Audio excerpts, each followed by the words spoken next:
Selamat datang di lokasi yang menjadi saksi bisu perjalanan bangsa. Tempat ini berada di Kabupaten Karawang, Jawa Barat, dan menjadi tempat terjadinya peristiwa Rengas Dengklok.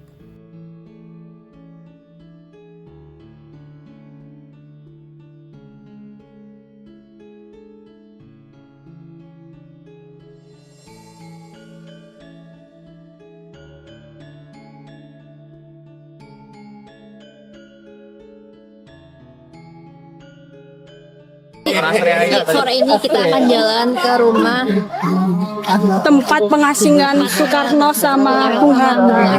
betul sekali. Parah banget. Dari monumen tadi kita langsung lurus ke depan sana.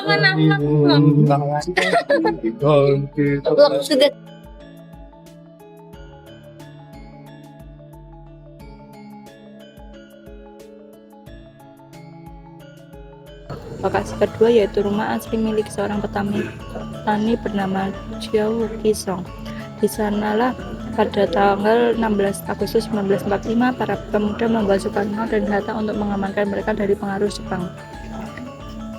Meskipun terlihat sederhana dengan arsitektur kayu aslinya, ruangan-ruangan di dalam rumah ini menjadi ruang diskusi yang sangat krusial. Disinilah tekad bulat untuk memproklamirkan kemerdekaan Indonesia disusun dan disepakati hanya sehari sebelum teks proklamasi dibacakan di Jakarta. Sebuah bangunan yang terlihat biasa saja tetapi memikul beban sejarah yang besar bagi kedaulatan kita semua. Rengas Dengklok adalah peristiwa yang menjadi titik awal menuju ke Indonesia merdeka.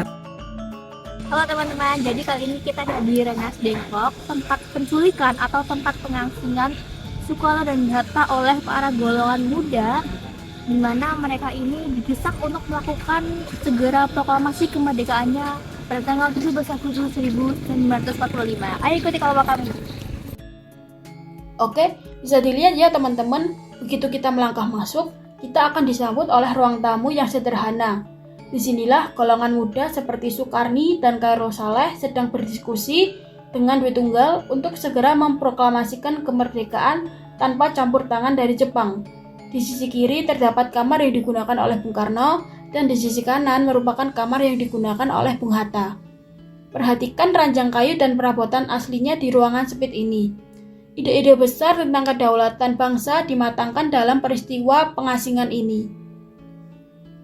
Dulu tanggal 15 Agustus kita kedatangan Pak Karno. Ceritanya gini, Pak Hatta dan Pak Karno itu kan diusahakan oleh Jepang ke Saigon.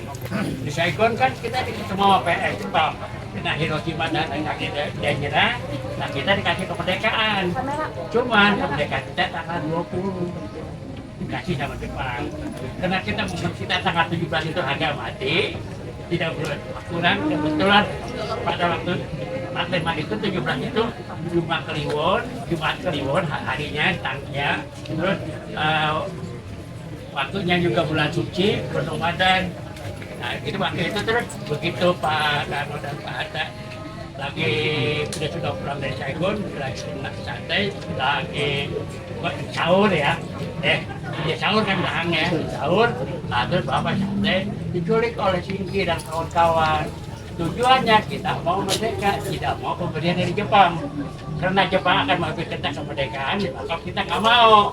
Oh muda, kaum tua sih oke aja gitu kan, karena dia diculik duluan, ya kita culik terus lama apa nih seragam peta, karena di perjalanan tuh peta itu selalu selalu siaga kan, jadi kita jadi kita terus kalau pakai baju peta kan ini orang peta gitu jalan sampai ya Bumi lah.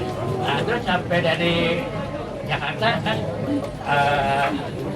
Valentine terus sebagainya ketemu akhirnya Bekasi ramai nggak mau jalan. Kita tahu kesepakatan kita sampai larut malam pulang ke Jakarta ke rumah Laksana Maeda di Jalan Imam Bonjol. Di sana diketik balik hasil dari sini sama saya Malik di Imam Bonjol di rumah Laksana Maeda. Nah setelah itu paginya kan Bapak mau panggilin kan, pulang ke rumahnya ke 56. begitu paginya mau apa di Bapak Bandeng mau diikarin, di sana banyak Jepang. Naskah Jepang kan jadi kita takut, kita dibaca dicetop. Waduh gimana ya? Yang berhubung sama rombongan sama ini bersepakatan kita pulang aja Pak ke rumah kita pengaji mana, balik lagi ke rumah pengaji mana. Kalian dibacain tuh bahasa Indonesia gini sudah selesai. Nah, kita bisa selamat. Pertama Palestina, kedua Mesir, ketiga Saudi lah gitu kurang lebih. Sudah kita udah akui sama negara itu kan berarti kita sah dong mereka. Ya udah gitu lah. Nah sekarang cukup di situ aja. Sebenarnya kita nggak tahu. Udah ya si A, umpama kayak Mesinggi, jadi apa? Yang sebarnya di apa kita nggak tahu dah. Soalnya kita kan nggak punya TV.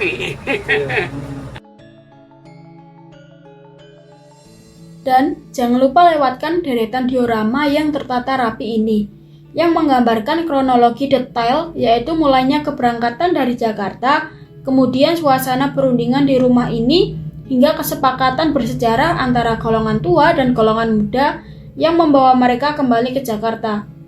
Meski rumah ini telah dipindahkan dari lokasi aslinya, tetapi setiap sudut masih memancarkan semangat juang yang sama. Hal ini dapat dijadikan sebagai pengingat bahwa kemerdekaan tidak datang sebagai hadiah, tetapi hasil dari keberanian yang tak tergoyahkan. Jadi kayak apa? Jati. Tahu.